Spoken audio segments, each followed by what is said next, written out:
साथियों, भारत मुक्ति मोर्चा और बामसेफ का राष्ट्रीय अधिवेशन नेशनल कॉन्फ्रेंस ओडिशा में कटक में होने जा रहा है।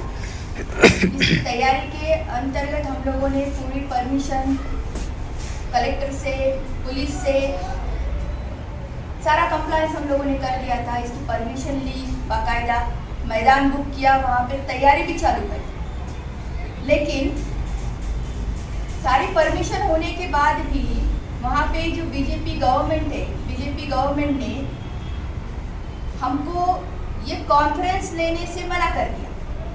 मना करने के बाद हम लोग हाई कोर्ट गए।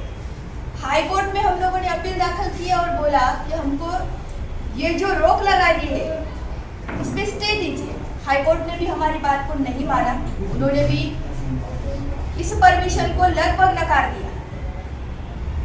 अब हमारा जो कहना है कि इस देश में संविधान लागू है और संविधान में आर्टिकल 19 है। आर्टिकल 19 भारत के हर नागरिक को बोलने का अधिकार देता है, प्रोग्राम लेने का अधिकार देता है और ये हमारा कॉन्स्टिट्यूशनल राइट है, ये हमारा फंडामेंटल राइट है। और फंडामेंटल राइट और लीगल राइट में एक डिफरेंस होता है।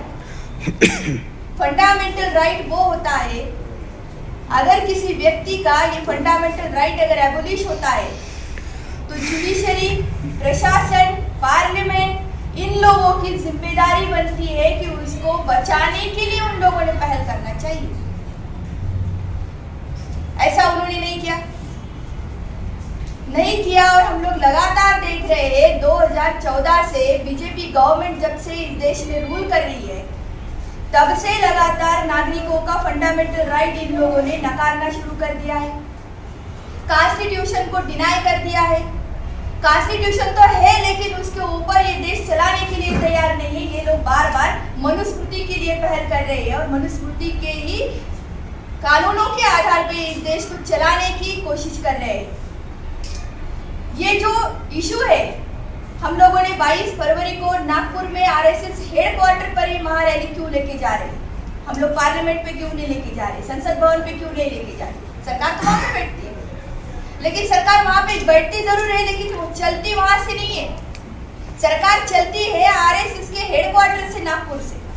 और आरएसएस के कहने पर ही BJP government, prime minister of India ये जो काम कर रहे हैं, रोकने का काम कर रहे हैं, लगातार कॉन्स्टिट्यूशन को डिनाई करने का काम कर रहे हैं, ये सारा का सारा जो है वो ऑपरेट हो रहा है आरएसएस हेडक्वार्टर से। इसके खिलाफ अभी हम लोगों के हाथ में ये है कि हम लोगों ने इसको प्रोटेस्ट करना है। प्रोटेस्ट करने के लिए 4 चरणों में हम लोगों ने आंदोलन डिक्लेयर किया। पहले चरण में हम लोगों ने 725 जिलों में कलेक्टर को निवेदन दिए, उसके बाद में धरना प्रदर्शन किया, उसके बाद में जिले में रैलियां निकाली और अभी ये लास्ट जो चरण है 22 फरवरी को, तो इस पे हम लोग नागपुर जाने वाले हैं। पूरे देश से लाखों लोग नागपुर में आने वाले। इससे पहले भी 2022 को हम लोगों ने नागपुर के आरएसएस कार्यालय पे इसी तरह का निदर्शन रैली निकाली थी। उसके बाद ये हमारा सेकंड अटेम्प्ट। ये हम लोग बार बार क्यों कर रहे हैं? क्योंकि मसला सिर्फ बामसेफ भारत मुक्ति मोर्चा के कॉन्फ्रेंस को रोकने का नहीं है। इस देश में जो लोकतंत्र है, इस लोकतंत्र को इन लोगों ने जो खत्म किया है उसको रोकने का, उसको प्रोटेस्ट करने का ये मामला है। इस देश में अभी जो कॉन्फ्रेंस भारत मुक्ति मोर्चा का और बामसेफ का होने जा रहा था उसमें ओबीसी की जाति न्याय जनगणना का इशू था। ओबीसी प्रवर्ग देश के पॉपुलेशन के 52% है और ऐसा होने के बावजूद भी देश को आजाद होकर 75 वर्ष से ज्यादा हो गया है, आज तक उन लोगों की गिनती नहीं की गई। देश में गधों की गिनती होती है, कुत्तों की गिनती होती है, नदी नालों की गिनती होती है, लेकिन पिछड़ों की गिनती करने के लिए सरकार तैयार है। और जिनको प्राइम मिनिस्टर बोला जाता है वो नरेंद्र मोदी खुद ओबीसी कम्युनिटी से बिलोंग करते हैं। वो ओबीसी कम्युनिटी से बिलोंग करते हैं, लेकिन 2014 में जैसे ही उन्होंने सरकार की कमान संभाली, सबसे पहले अगर उन्होंने कुछ काम किया होगा तो सुप्रीम कोर्ट में हलफनामा लिख के दिया क्या कि हम लोग ओबीसी की जाति न्याय जनगणना नहीं करने वाले। तो ये राइट है हम लोगों का, हम भारत में रहते हैं, रहते हैं तो हमारी गिनती होनी चाहिए। और दूसरा जो इश्यू सबसे बड़ा है वो है इलेक्ट्रॉनिक वोटिंग मशीन का। इलेक्ट्रॉनिक वोटिंग मशीन के द्वारा जो इलेक्शन इस देश में किए जा रहे हैं वो ओरिजिनली नल एंड वॉइड होनी चाहिए, इलीगल है, एंटी कॉन्स्टिट्यूशनल है, क्योंकि उसमें कोई ट्रांसपेरेंसी नहीं है।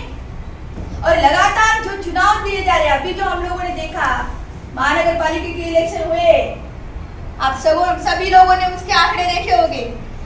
2013 का सुप्रीम कोर्ट का जो जजमेंट है 8 अक्टूबर 2013 का, उस सुप्रीम कोर्ट के जजमेंट में सुप्रीम कोर्ट ये कहते हैं कि इलेक्ट्रॉनिक वोटिंग मशीन के साथ में वीवीपैट मशीन जोड़ना कंपलसरी है, क्योंकि आप जो वोट डाल रहे हैं वो आपको आंखों से दिखना चाहिए।